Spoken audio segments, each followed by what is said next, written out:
ચાલો મિત્રો, હવે જોઈએ ઉદાહરણ 3.8.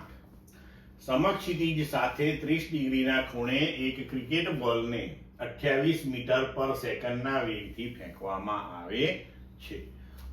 એ બોલ માટે મહત્તમ ઊંચાઈ, બી તે જ સ્થળે પાછા આવવા માટે બોલે લીધેલ સમય તથા ફેંકવામાં આવેલ બિંદુથી બોલ તે જ ઊંચાઈના જે બિંદુએ પડે છે તે બિંદુના અંતરની ગણતરી કરો.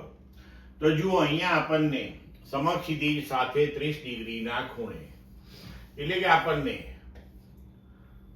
θ0 પ્રક્ષિપ્ત કોણ આપેલો છે અને બોલને આપણે 28 મીટર પર સેકન્ડના વેગથી ફેંકીએ છીએ એટલે પ્રારંભિક વેગ આપણને આપેલો છે.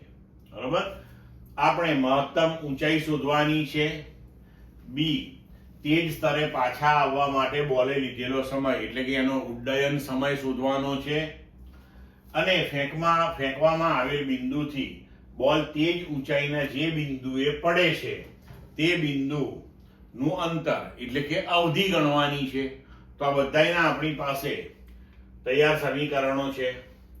તો કે મહત્તમ ઊંચાઈ બરાબર v0 sin θ0² upon 2g.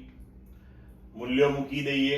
28 sin 30 એનો સ્ક્વેર upon 2 into 9.8 એને ઉકેલીએ, જવાબ મળશે 10 મીટર.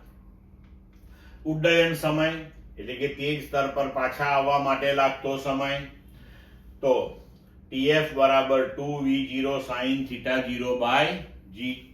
2v0 28, θ0 30, g 9.8 અને સિમ્પ્લિફાય કરો, જવાબ આવશે 2.9 સેકન્ડ.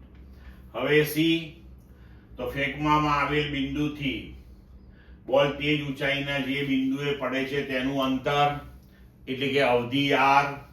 તો કે r બરાબર v0 square sin 2θ0 by g. v0 28, તો 28 નો વર્ગ sin 2θ0 θ0 30 into 2 એટલે sin 60 upon 9.8 એટલે આપણો જવાબ આવશે 69 મીટર. ક્લિયર મિત્રો?